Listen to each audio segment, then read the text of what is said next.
On episode 617 of the 40 Plus Fitness Podcast, we discuss the 5 enemies of health and fitness change. You can find the full show notes for this episode at 40plusfitnesspodcast.com/617.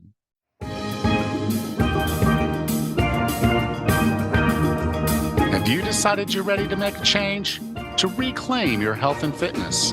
The 40 Plus Fitness Podcast is here for you.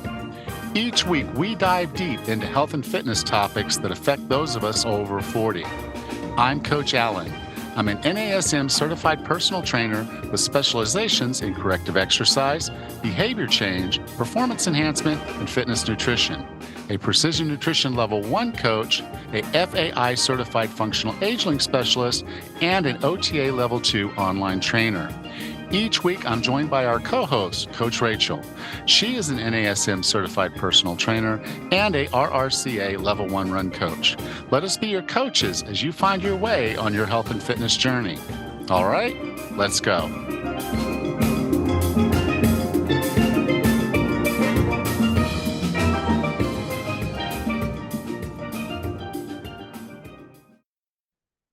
Nobody starts working on health and fitness goals in November because it's so much better to wait 5 or 6 weeks. Does that sound silly? A little sarcastic, maybe? But here we are in November, and the question is out there. What are you waiting for? If you know you need to get going now, but you don't know what to do, or you can't get yourself moving and doing the things you should, it's time to be smart, and it's time to be strong. What do smart people do when they're struggling? They come up with a plan. What do strong people do when they're struggling? They ask for help. You may have heard me say that motivation doesn't come from waiting, it comes from doing. So now it's time for you to do one thing. Email me, coach@40plusfitness.com, and I'll help you build a customized plan just for you. Now, I'll definitely be filling up my calendar as we go into the new year, so don't miss this chance to create your action plan, a unique action plan for you. Email me, coach@40plusfitness.com. I'm looking forward to seeing your email. Hey, Raz, how are you? Good, Alan. How are you today? I'm doing all right. I'm a little tired. Yeah. I'm not a night owl by any stretch of the imagination. And there was a Halloween thing. So yeah, again, you guys know we record these a few weeks ahead. So yeah, here he is talking about Halloween in the 3rd or 4th week of November. But yeah, we had a Halloween contest at one of the local places, and our whole group went as the characters from Gilligan's Island. Oh, how fun. Yeah, so I had the easy one. I was the professor, so all I had to do was wear a button-up shirt that, with the sleeves rolled up and khakis. And then I had a little antique looking radio thing and coconut and some aluminum foil. Oh, how fun. Yeah, so that was it. So yeah, we won the group award for Gilligan's Sweet. Island. And then one of the guys that's here is friends of ours. He dressed up as Ginger, and his wife dressed up as Gilligan. And oh, how cute. And so he won the best dressed, I guess, the best individual costume award for being Ginger. So yeah, it was good. But it was late. And so I got in late and was tired and had to get up this morning and run a bed and breakfast. So, yes. the whole breakfast part, geez, if we just stopped doing that. It's early. Yeah, right. No, but I am an early morning person, but I this morning I was not. So yeah. I'm going to get through my about 3 hours or so of stuff I got to get done today. And then I'm going to take a nap. Good idea. That sounds like a plan. Yeah. So how are things up there? Well, funny you mentioned Halloween. We just got dumped on with some snow. Where I live, I only got a dusting of snow, but to the cities west of us that are in the lake effect area, they got about 7 inches of snow. And so the poor kids in some cities nearby, the cities postponed Halloween or trick-or-treating to the next day. So the poor kids got snowed out for trick-or-treating. Crazier things have happened. Yeah. 7 inches though. I thought you guys kind of had that whole snow thing covered. So 7 inches, That's a Yeah. random Tuesday, you know? Yeah.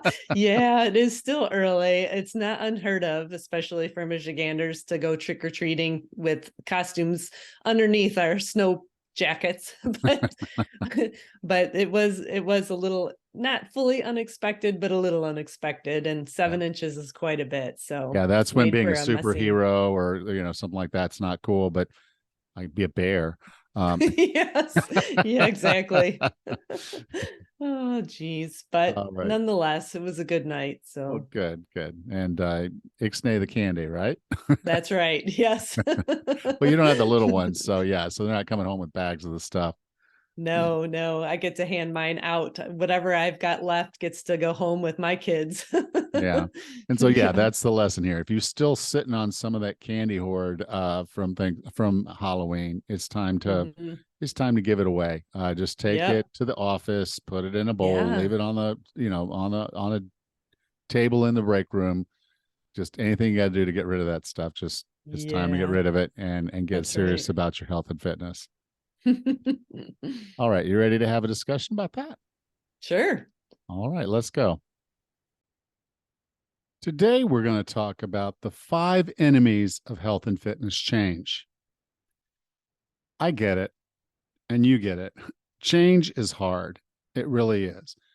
Humans were not really programmed for change. We weren't built for change. We were built to basically look for stability, look for the same, find comfort, find safety.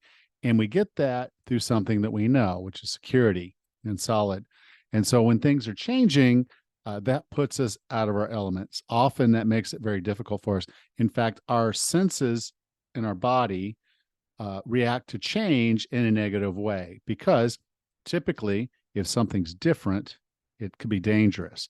So we want to recognize change uh, and be afraid of it or be prepared for it. So we're looking for change, but change often elicits negative reactions because the same is safe. Change can be dangerous, and so that signal is in our head. And so change can be hard, but if you conquer these 5 enemies, it's going to make change a lot easier. Now, the first one I want to talk about of the 5 is believing you can get a different result doing the same thing. Now, there's a quote that's associated with Einstein. He's not sure he said it. Someone said he said it. He said it sounds reasonable. So he's not going to fully claim it, or he wasn't willing to fully claim it, but did say it was good advice. Doing the same thing over and over and expecting a different result is the definition of insanity. That's the quote. And so believing you can get a different result just by doing the same thing, well, it is what it is. So I want to start each of these enemies with kind of a story. And I think the story is going to kind of give you a good picture of how this manifests within a client or within a person, rather. Okay, so the first story is about Marie. So Marie was a really cool person, had a very stressful job. And so each evening when she got home from work, she'd have a glass of wine. Sometimes it was 2, sometimes it was 3, and she did this every evening. This was her kind of her go-to wind down habit for each evening. So she finished work, she started dinner, she started the wine. Now, the odd thing was she hired me and we kept talking about the wine, but she would step up her activities, she would do other things with her food. She literally was doing everything right, except she wasn't willing to change the wine.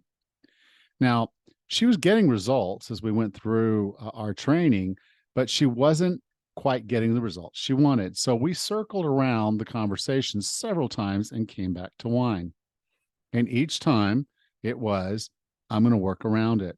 But it was obvious that this was holding her back and she wasn't willing to change it. So she had this belief system that she could do the wine, but in her mind, she also knew this was also what was holding her back.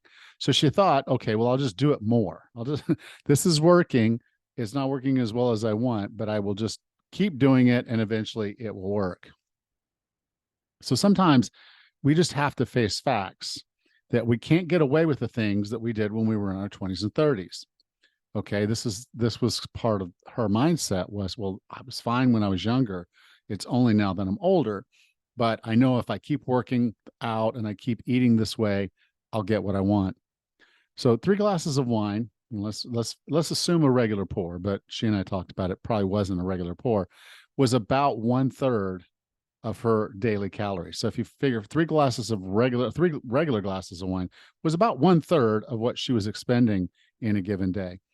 That was just not something that she was going to be able to out exercise. But again, her mind believed that she could just keep doing what she was doing and she would get different results. So the challenge for you to get something different, you will likely have to do something different. Now, it doesn't have to be extreme. She didn't need to quit wine, maybe just tapering it down, because small changes can add up. And she wasn't happy with the results that she was seeing, and maybe you're not either. But are you really thinking it through to say, what are the things that I'm doing that I know aren't serving that mission, that outcome, that aren't going to make that happen? And am I right to believe that I can keep doing those things and get a different result? And the answer is typically no. So unfortunately, yes, to get change, you have to do change and you have to change things to get change. So one of the hardest things and one of the first enemies I talk about when we talk about change is believing you can get a different result doing the same thing. It's typically just not true. The second enemy of health and fitness change is self-limiting beliefs. So Jill, I got a message from Jill on Facebook. But before I get into the story, are we even friends on Facebook? Now, if we're not, you can go to 40plusfitness.com/FB Allen. That's FBALLAN. 40plusfitness.com/FBALLAN. And send me a friend request. I am completely open. I'd love to have some conversations with you there. And that's where a lot of this stuff comes out. So anyway, Jill, I got a message from Jill on Facebook. And she told me that she really liked doing the weekly challenges that we do in the Facebook group. And but she wanted to know if I would take a few minutes each week and come up with a couple alternate challenges for her to pick from, because she often found she couldn't do the main challenge. So I asked her a few questions. Okay, I want to understand, because most of the challenges that I put in the Facebook group are things that most people can do if they put their mind to it. So what we found was, okay, she couldn't do the food challenges because her husband liked to eat out. And so she was stuck with what was on the menu wherever they went. She couldn't do the physical challenges because she had a bad knee, or she sometimes get migraines when she exerts herself too much. So she felt like she couldn't do any of the physical challenges. And then she couldn't do some of the other challenges because, well, she had a second job and she just didn't have time to do anything else. So basically, what Jill believed was that Jill couldn't do anything food related. She couldn't do anything physically related. And she really couldn't do any of the other things because she just didn't have control of her schedule. So she had these self-limiting beliefs that she wasn't willing to work around, and that was holding her back. Okay, so then I just had to ask the question, because it did kind of like, okay, why do you like the idea of challenges? And she came back to me and said they made her think. Okay, and that's good. You definitely have to start with that. But then she said she'd realized that she couldn't do this, or basically couldn't do this. So she had this limiting belief. She had something that she felt was a wall, something holding her back that was keeping her from being able to do pretty much any one of these challenges. Now, there's another quote. I'll talk about a few quotes here and there, but Henry Ford is quoted as saying, whether you think you can or you think you can't, you're right. So in other words, where your head goes, so do you. If you have limiting beliefs, okay, those limits are real for you. Okay. For me, they might not be, but for you, they're absolutely real, and you're going to struggle to overcome them. Okay. So to be successful in something hard, like a challenge or weight loss or getting healthy and fit, you've got to start believing in yourself. Okay. You've got to start believing that it's possible for you to make the change, and you have to start believing in yourself. And these are hard. No, don't get me wrong. I'm not saying this is something that's easy, because change is hard. But if you don't believe you can change, guess what? You're right. So I know you can do it, but you have to approach it with that attitude. And it might not be the solid, okay, I know I can do this, but at least I know I can try. I can try. I will try. And when you give it that shot, just that much, you can push past that limiting belief and do things you never thought you could. So, my challenge to you is, when you set a goal, just be clear with yourself that, okay, not only is this attainable, it's almost easy. So that's why I tell people, don't set this huge goal that you're never going to be able to do, or that you think, okay, yes, if I'm perfect for a long period of time, I can get there.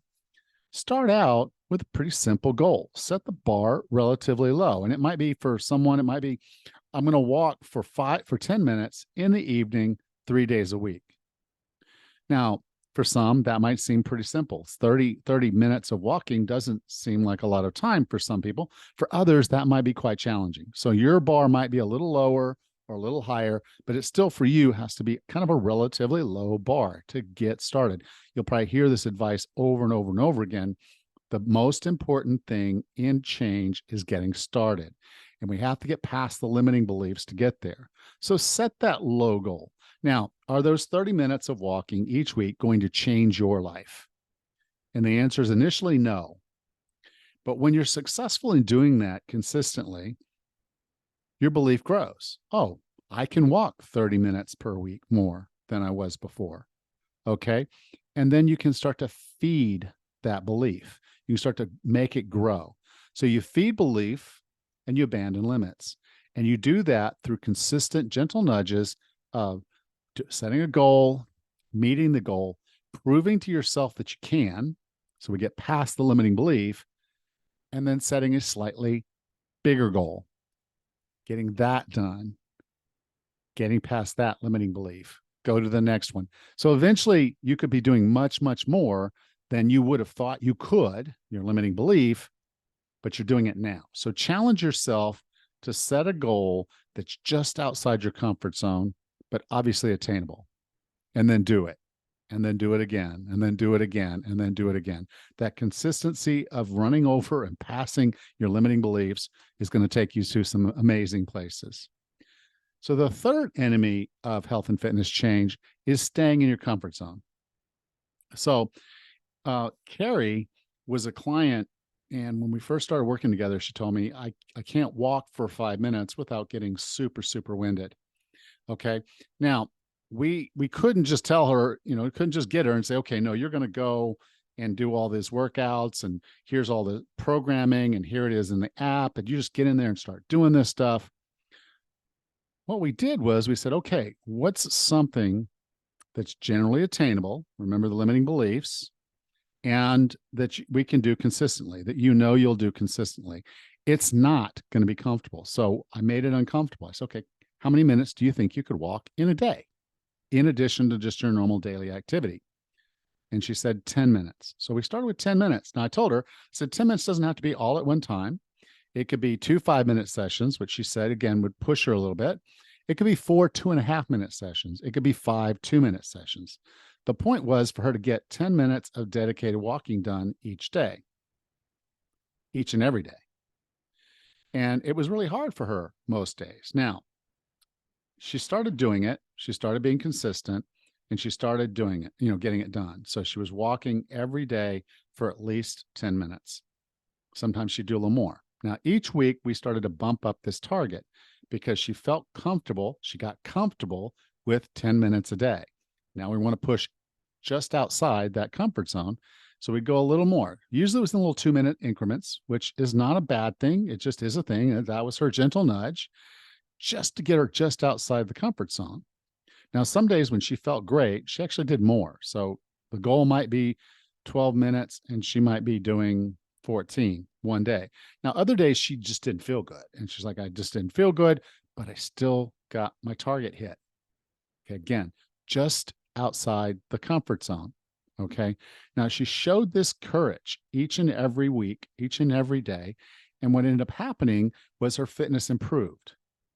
Now, it's kind of a phenomenon, but once people start pushing comfort levels in one place in their lives, they tend to start pushing comfort levels in others. So she improved her nutrition.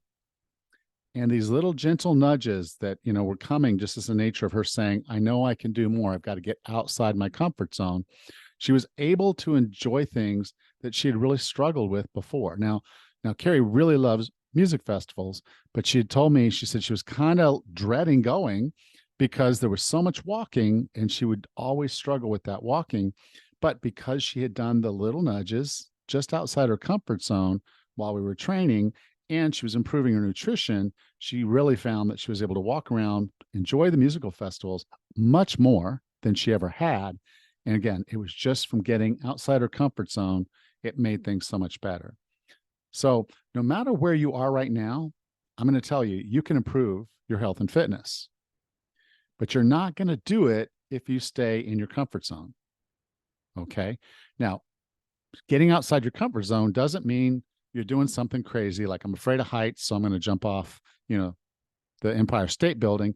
It's just little bits just outside the edge of where you're comfortable. And you keep doing this. You keep doing this and consistently doing this again and again, and it all adds up. So my challenge to you is that you need to do things that scare you a little bit. Okay, now there's two operative words in what I just said. Do and scare. Okay. Change requires work. You're not going to change if you don't do something.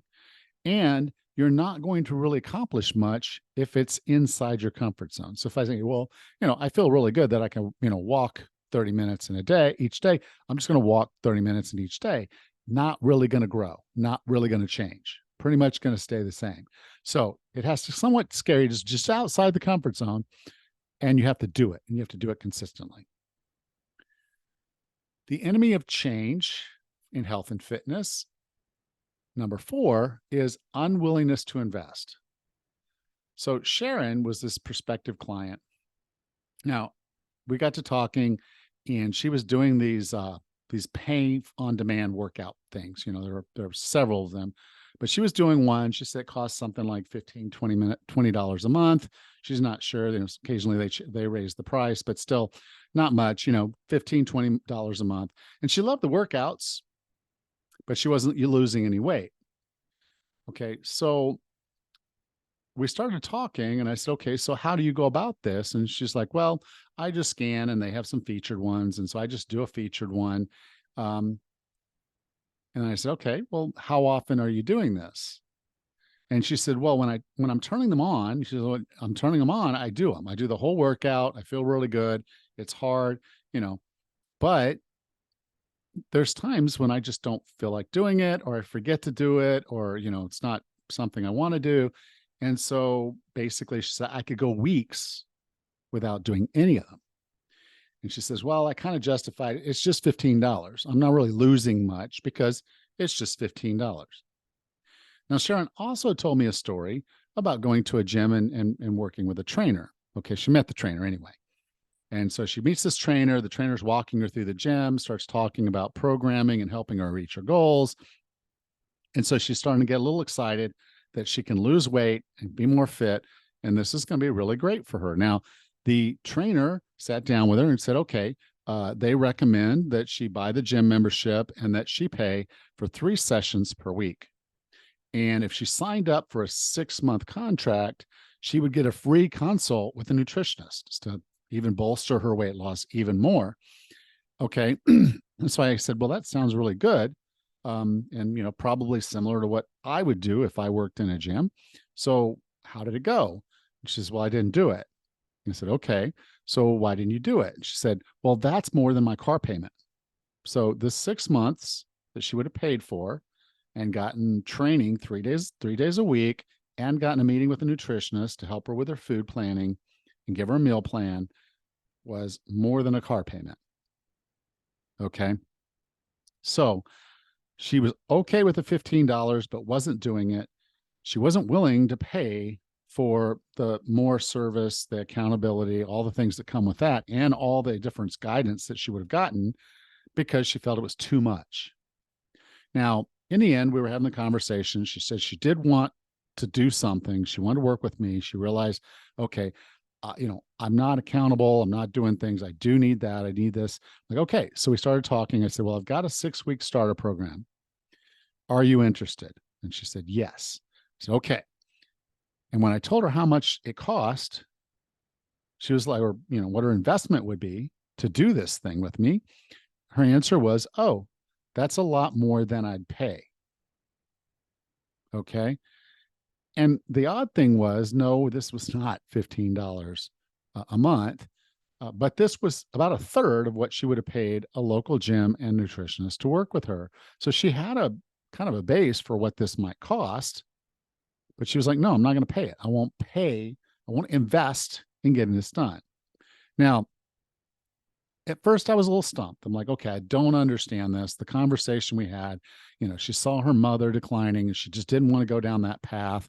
But I just was kind of dumbstruck. It's like, okay, are you willing to invest at all? And so I asked her a simple question. I asked her, what is money?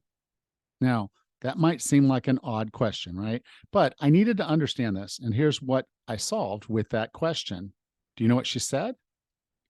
She said the word security. She had the money sitting in her savings account.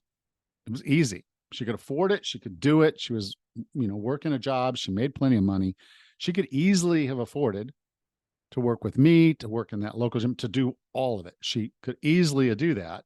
She just saw money as security. Now, I would have said money is freedom. So I see money as opportunity to accomplish things you want to accomplish, to do the things you want to do, to be places you want to be. I see that as opportunity. But if she gave me the money or gave that to the trainer at that gym, she was giving away safety. Okay. Now, it turned out after we had a deeper conversation about money was, oh, well, this is exactly how her mother thought about money. Her mother would not invest in her health either. She would not buy more expensive, healthier foods.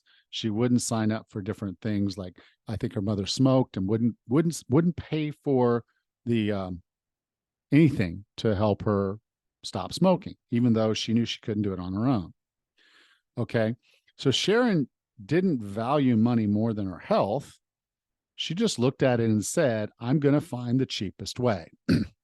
So she was more than willing to pay $15 a month, because it's almost nothing to her, for videos. But she had this cheap solution and she didn't do it because it wasn't there. She also told me she'd pay $30 for diet pills at Costco. Okay, we had talked about that earlier with her. And she said she's paying for these diet pills, but they're not working. So she's looking for another low cost, free, if you will, even solution. And honestly, I don't know that they're out there. She'll probably keep looking. Now, with most things, you get what you pay for. So again, video sessions that are $15, there are people who use those and they do phenomenally. So I'm not going to poo-poo that. It is an investment. For many people, it's a big investment. For her, it was not. She's looking for the cheap solution.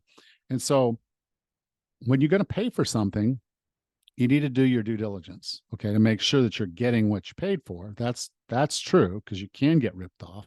But if you really want results, you should be willing to invest for them, okay?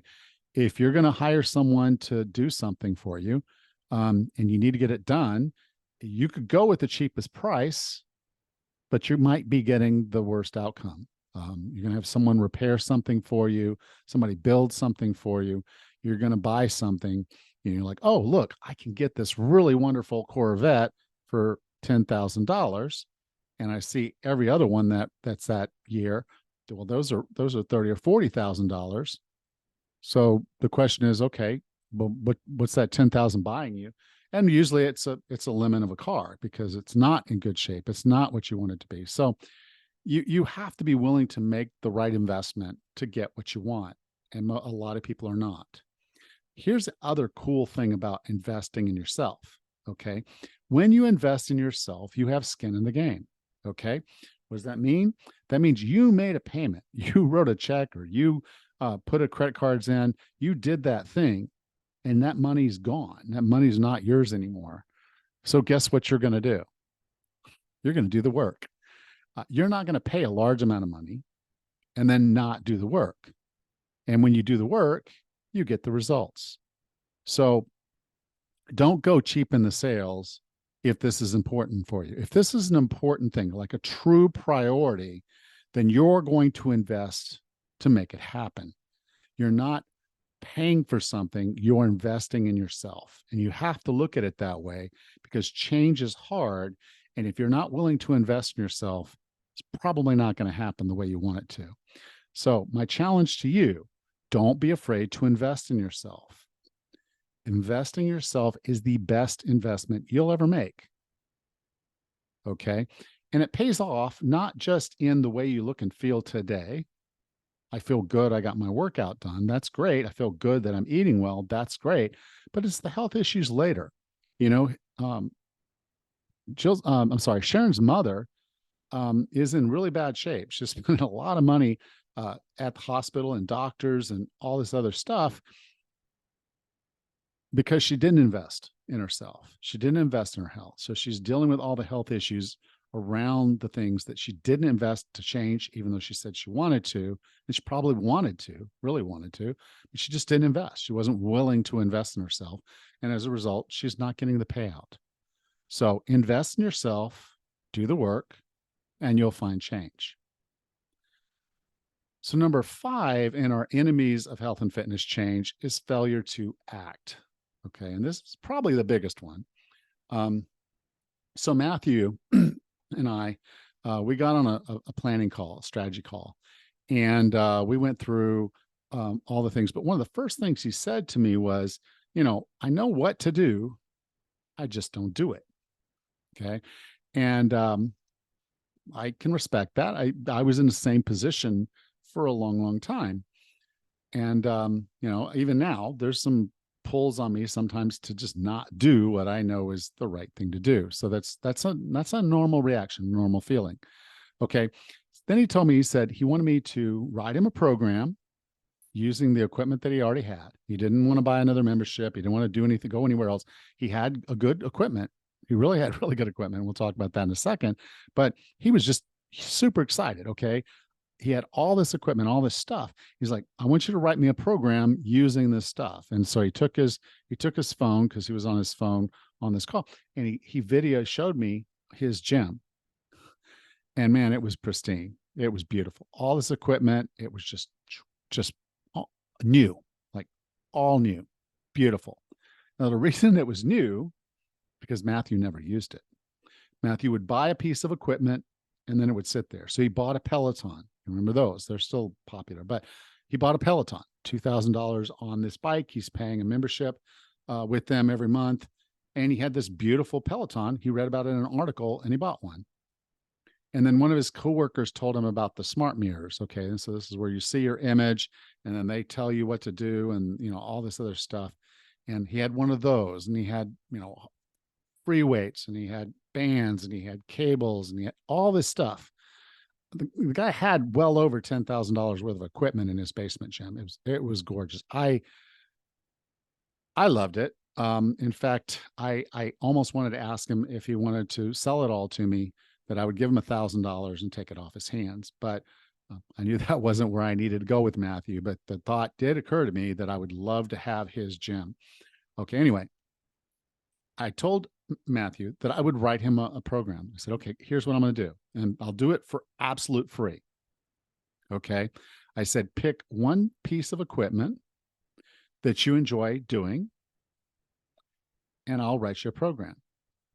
And so he chose dumbbells. He said, I like the dumbbells. So I like their different weights. I said, I've got the bench, I've got the whole thing. He said, so I know I can do a full body workout and get stronger using dumbbells. And it's simple and I don't have to worry about it. And so I gave him, right there on the spot, I gave him 5 exercises. Okay. So here's 5 exercises. And then when I log off the call, and I did follow through, I sent him a video describing each one of the exercises I was talking about. And then what I did was I said, okay, go do this workout. Okay, 3 sets of 10 with these exercises. I'll send you the videos. And I said, when you get done with this workout the first time, message me, and then we can make some adjustments. Now, this was in his morning. It was my evening. We had this conversation, and I didn't hear from him that rest of that day or the next day. So I emailed him, and he didn't respond. I texted him again, crickets, nothing. Now, what they call this in the industry, when you have a client and you're working with someone, it's called ghosting. So basically, Matthew ghosted me. Okay. Now, usually when a client or potential client, someone ghosts you, it's because they're embarrassed about something. Okay. In this case, I'm pretty sure it's because Matthew didn't do the workout. Normally, I wouldn't give out a workout like that. I was like, okay, I'm doing something kind of I wouldn't do. We're having this planning call, but here, I want something. I want you to feel something. I want you to do something. Because all Matthew really needed to do was to do it once. If he did the action once, he was much more likely to do the action again.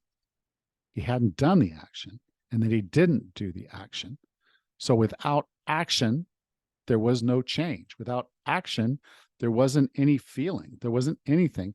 And then probably the only feeling he had afterwards was a little bit of guilt, remorse, and maybe embarrassment that he didn't even do the workout I gave him, even though he had everything he needed in front of him. And I gave him roughly 48 hours to see if he would do it. He didn't do it. Okay. So have you read my best-selling novel? No? Well, of course you haven't, because I haven't written it yet. Okay. I have stories in my head.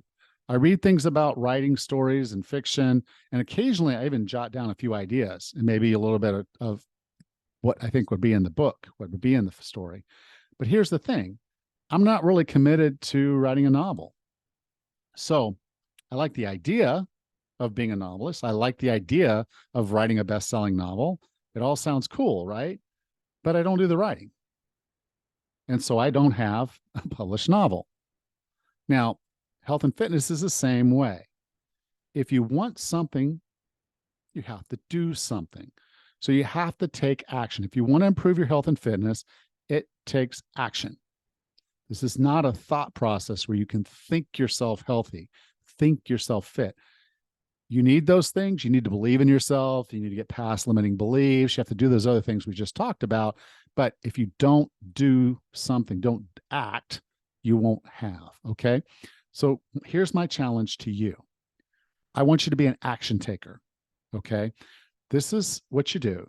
You decide you want to work online. You want to do something. You want to make something happen. You do it. Okay.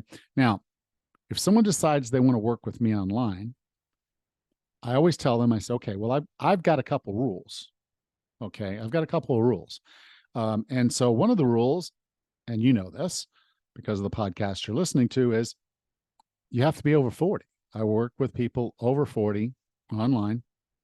So if you want to work with me online, you've got to be 40 or more. Okay. The second thing I ask them is, are you an action taker? Because the thing is, if you're not an action taker, I can't help you. I don't have an easy button, but what I do have are some easier buttons, meaning I can help you make this easier. I can help you get results faster. I can help you get better results. I can help you avoiding some of the problems that people have at our age, but I can't do it for you. So you have to be the action taker. My challenge to you is, are you an action taker? Be an action taker. So with that, I just want to summarize a bit. And we want to get past these 5 enemies that are keeping you from changing your health and fitness. Okay, remember, the first one was believing you can get different results doing the same thing. To get change, you're probably going to have to change something. Okay. And you probably in your head right now can point to 1, 2, 3, maybe more things that you're doing that are holding you back. And if you think, I'll just keep doing these things, you're probably not going to get a different result than what you already have. Okay. The second one is self-limiting beliefs. Now, if you don't believe that you can change, if you don't believe that you can do this, you're right. You can't. So you have to find a way to get past the limiting beliefs. Easiest way I've found is to set goals that are just outside of what you think and then do it. Make it a low hanging, make it easy, but do that first goal. Then make it a little bit harder and a little bit harder. Push yourself just past your limiting beliefs. Over time, those limiting beliefs will go away. You'll reset your bar, you'll reset your temperature, and you'll know, okay, yes, I can do this. I didn't think I could do it before, but I know I can do it now. And I know I can probably do more, and I'm going to keep pushing. Okay. The other is staying inside your comfort zone. And so this is the deal where I see women come in, or men, and they see the circuit machines and like, oh, this is awesome. I can get really strong and feel good. And they go through all the circuit machines, setting the weights on the same weight every single time. That's their comfort zone. Now, are they getting change? Are they getting more fit? Are they getting more healthy? And the short answer is probably no. Basically, they're staying in their comfort zone, so they're just not seeing the results. So if you don't find yourself getting results, ask yourself, I'm doing the work, but I'm not seeing it. Are you staying in your comfort zone and just not pushing yourself to accomplish that change? The fourth reason we struggle with change in our health and fitness is an unwillingness to invest. Okay. You're either going to buy equipment or you're going to join a gym. You're either going to buy better food or you're going to eat what you can eat. If you're struggling with the concept of investing in yourself, you got to work on that. I'm sorry, but this doesn't come from just doing the things the way you've always done them, eating the cheaper, lower quality food, saying, oh, well, it's not much cheaper for me to pick up a pizza than it is for me to actually eat whole food. I can feed my family on pizza a lot cheaper. We can eat mac and cheese. We can do these other things, and it's cheaper. I can do this workout at home, although I don't really have any equipment, and I can do it with my body weight, but then I'm not doing it. Again, it's really about, are you willing to invest? You may need something. And I'm not going to say you don't. We can work with what you have, obviously, but you probably have to invest to make this happen the way you want it to. And when you're invested, you're committed. And when you're committed, you do the work. And when you do the work, you get things. So change takes work. It's often and typically takes investment. It's definitely going to take an investment of time and effort. And I find you get it faster, you get it better if you're willing to invest in yourself with money. And then the final one in the chain, what makes change hard, the enemies of change in health and fitness, and that's just a failure to act. So if you're not willing to do the work, you're not going to get the results. People will be angry. They're like, oh, well, such and such is carrying a $130,000 purse. And I'm like, so? The guy's a professional basketball player. He works his butt off. He stays in shape. He does everything he had to do for his whole life up until the point he got put into the NBA. Now he has some genetic skills and things like that. Yeah. But the guy works his butt off and he makes a ton of money. So to him, $130 purse, $130,000 purse, no big deal. Okay. But he didn't get there by just coasting. He got there by acting, by doing. And so I'd say, if you want something and you want something big, you've got to act. You're going to make it happen. So think through your journey. And I have a question. Have any of these enemies kept you back? Did you recognize some of these? Are some of these in your life today, or have they been in your life in the past? So I want you to take something away from this. Okay. This was not just, I don't know how long I've been on here, but the reality is I didn't just have this conversation with you for you to decide, oh, okay, that was great information. And then again, number 5, failing to act. Okay. So I want you to do what's necessary, to do what you need to do to change. You've got to get past yourself. You've got to get out of your comfort zone. And you got to be willing to do the work and invest in yourself. And if you're willing to do that, when you're ready to do that, if you have any questions, I'm here for you. So please reach out. I'm here. But otherwise, again, get it done. These are the 5 enemies. If you're dealing with these enemies, break them down the way we talked about today, and I'll talk to you soon. Welcome back, Raz. Hey, Alan, these 5 enemies of health and fitness changes are really a challenge. And I know because I'm a creature of habit, but I also love change. I do a lot that when something's not working, of course I change it, but I can see how these different kind of ideas are just what's holding people back. And I guess one of my favorites, as you know, I love talking about mindset, is the self-limiting beliefs. I mean, right there. I mean, that's a hard stop. If you just can't believe that you can do something, then it's done for. You've got no hope. Yeah. Change is already hard. I mean, we're not wired for it. We're wired to find a consistent pattern where we can walk through places we're familiar and we can just be there. We can be in a familiar place because then it's really easy to notice the things that are different. But when we start to initiate change on our own, it's hard. And so what happens then is these different things that get in your way, like limiting beliefs. You can say you want to change, but if you don't believe that you can change, then you won't. It's done for. And I didn't get this for a long, long time because like you, I'm very tolerant to change. I've lived all over the United States. I live in foreign countries. Yes. Things change and things go on, and you're like, okay, what can I control? What can I not control? But even within that, so there's a serenity prayer of, hey, grant me this to do that, and it's about looking for the things you can control and kind of letting the rest of it go. But if you don't believe you can control yourself, then what can you control? Right. The thing with self-limiting beliefs too is that we're so ingrained to kind of hold ourselves still, to, like you said, to stay in our comfort zone, to do what's comfortable. But I just want to call people out to just question that belief. In the running world where I see it, we've got people that, and I used to do it. I used to think I could never run a 5K, which is 3 miles. And I just thought that was the most impossible task.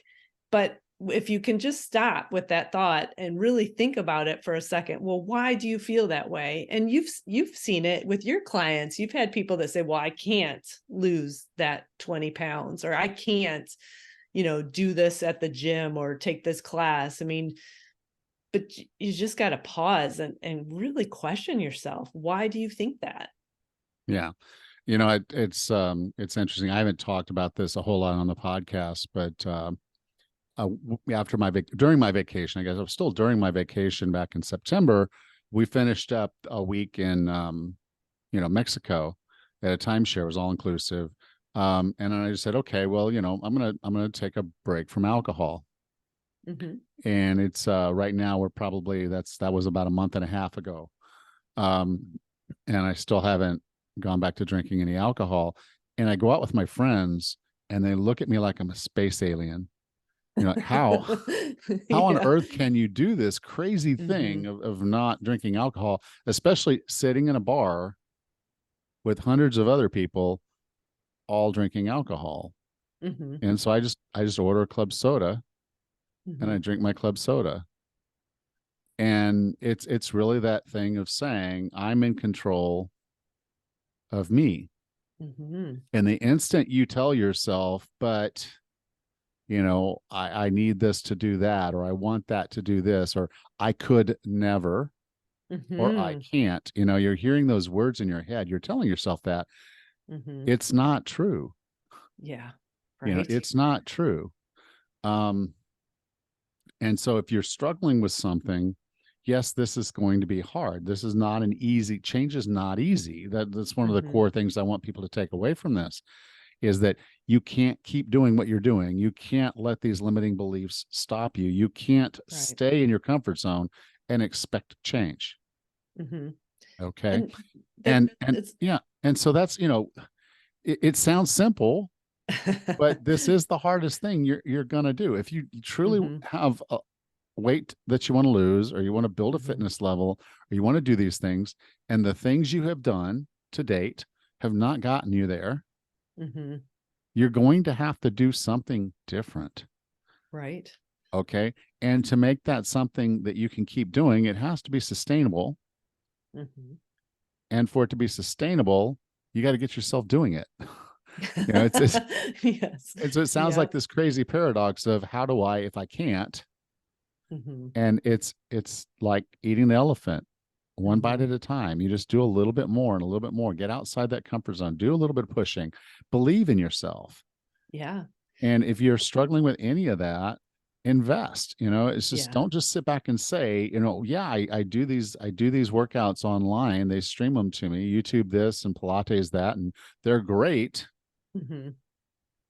but I don't do them. Yeah. So you can say you do them, but then you say, Mhm. well, when's the last time you did it? It's like, well, I did it. Well, I guess the 1st of September I started, it was a Monday, and I did this, and and then I did it on Wednesday, and then, well, I skipped Friday because of this, and I've never done it again. And so, no, you don't actually do those videos. Mhm. You did 2 of them. Mhm. Be real with yourself. You did 2 of them. You don't do them. You liked them, but you didn't like them enough to keep doing them. Mhm. And you didn't do them long enough to see results. So you went Right. back to your comfort zone. You went back to your normal habits. You went back to living the lifestyle you were, which got you where you are. Mhm. And that's cool. I'm not, I don't want to diss anyone that says, I'm happy with where I am. But if you listened and you're still listening to this podcast, you want to change some things. Mhm. And so you gotta do the work.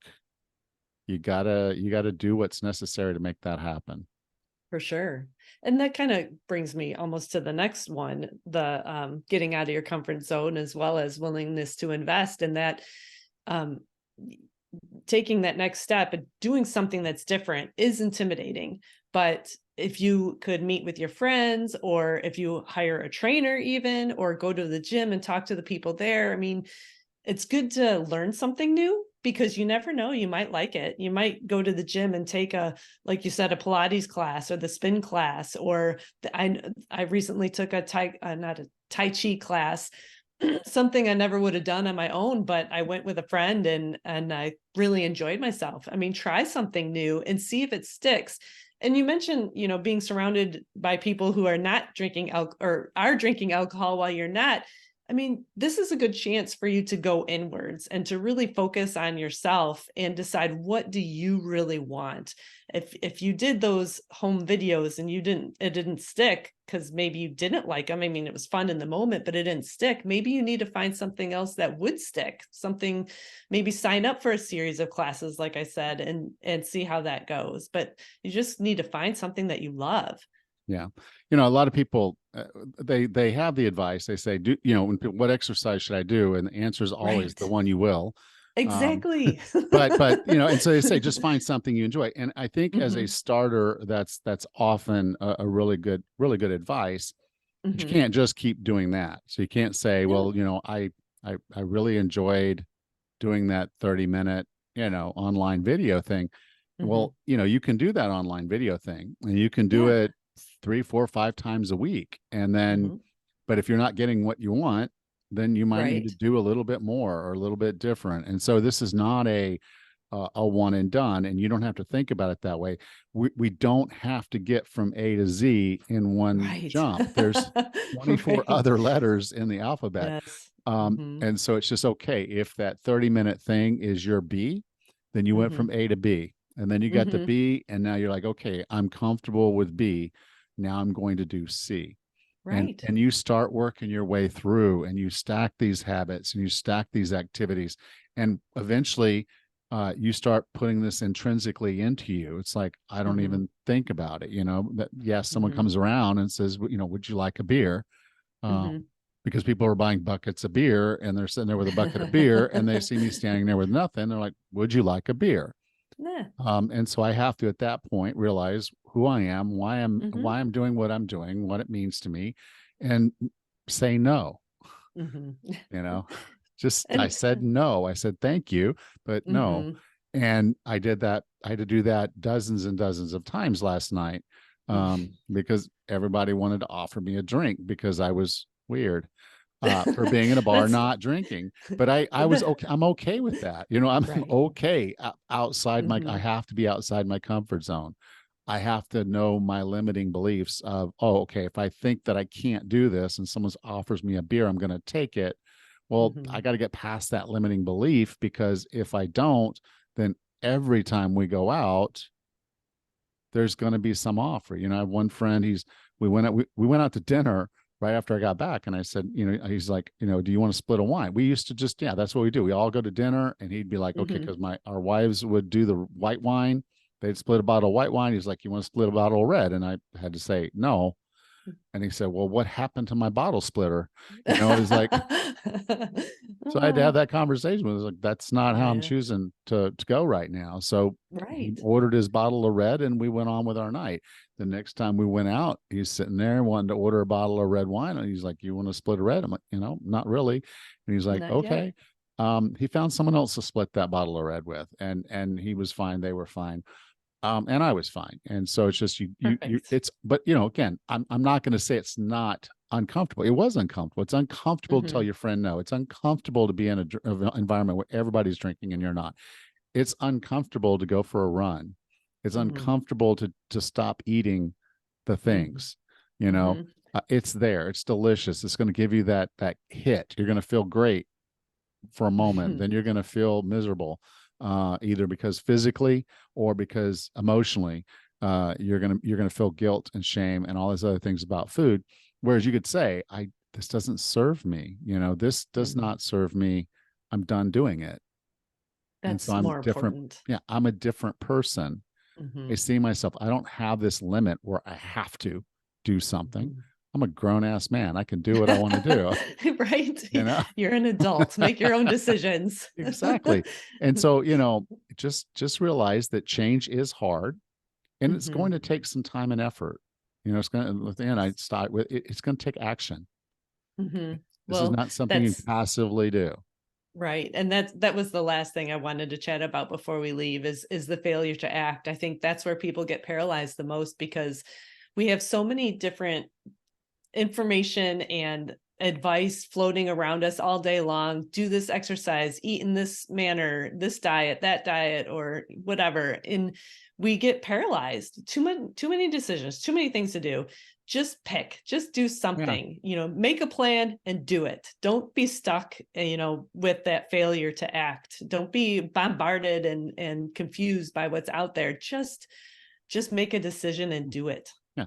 Make your lunch for tomorrow. There you go. One You thing. know, one thing. Say, I'm going to Mm-hmm. start making my lunch and taking my lunch. Okay. Or it can be, I'm going to eat a whole food meal tomorrow. The easiest Mm-hmm. one for me to do would be breakfast. Sure. So my Yeah. whole food meal tomorrow is breakfast. And that's a great And, way to think about it. you Just know, the easiest meal of the day to prepare. Pick one. and then the other things are looking for ways to make that as easy as possible. So I saw someone online the other day, and he was talking, it was a business thing. It wasn't even a diet thing. It was a Mm-hmm. business thing. And the guy said, I have the same thing for breakfast every single day. Yeah. And it was literally 3 boiled eggs and then some blueberries and strawberries. Hmm. That was his breakfast Okay. every day. And he said he just makes it easy on himself because he doesn't even have to think about it. He has the Mm-hmm. boiled eggs and the fruit already in his refrigerator. He got to a point where he was ready to eat his breakfast. He went in, he pulled those things out, he sat down, and he showed the breakfast. He said, I eat the same Perfect. thing, so I don't have to think about it. I like Steve that. Jobs used to wear the same sweatshirt. And as a result, so does Mm-hmm. Mark Zuckerberg, is what I've heard. Mm-hmm. Basically, they Mm-hmm. wear the same thing every day. So it's not like they go in their closet and say, what am I going to wear today? They know it's just grab a hoodie, grab your jeans, Mm-hmm. and just put Mm-hmm. them on. And so make it as easy for yourself as possible, because again, change is hard Decisions Mhm. are hard, but if you're going to do one thing, then Mhm. put all of it together. Make it where you won't fail. Make it where it's easy, where it's Mhm. overwhelming odds in your favor. And the more Mhm. you can do that, the more that thing's going to stick. And once that Yeah. sticks, it's like, okay, what's the next thing? Yeah. A, then to B, then to C. Eventually, you'll find Absolutely. yourself at Z. You'll probably Mhm. find yourself at Z, and it will have felt like a journey, but it's not something you do today. You don't, Right. we can't beam ourselves to Z from A. We've got to go through each of those letters. We've got to do each of those things. And if you don't try to Mhm. stack too much of it on your plate at one time, it Sure. becomes overwhelming and Yeah. you're much less likely to make it. Some people do. Some people sit there and say, I'm changing everything today. Woke up at rock bottom and I'm changing everything. They Okay. blend up that smoothie that morning, they go for a run, they come back in, they shower, they do everything right. And they can do that. I'm Mhm. not one of those people. Uh, Yeah. you know, and I don't know if you are Mhm. either, but it's just one of those things of saying, hey, I got to change what I can change in the order I can change it, the That's right. easiest way I can change it. But if change is important to you, really important to you, you do that. That's what you do. Right. Absolutely. Yep. This was great, Alan.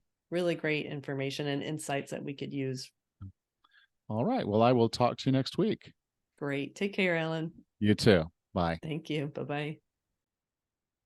Next time on the 40 Plus Fitness podcast, we meet Alana Vandersly and discuss her book, Freedom with Food and Fitness.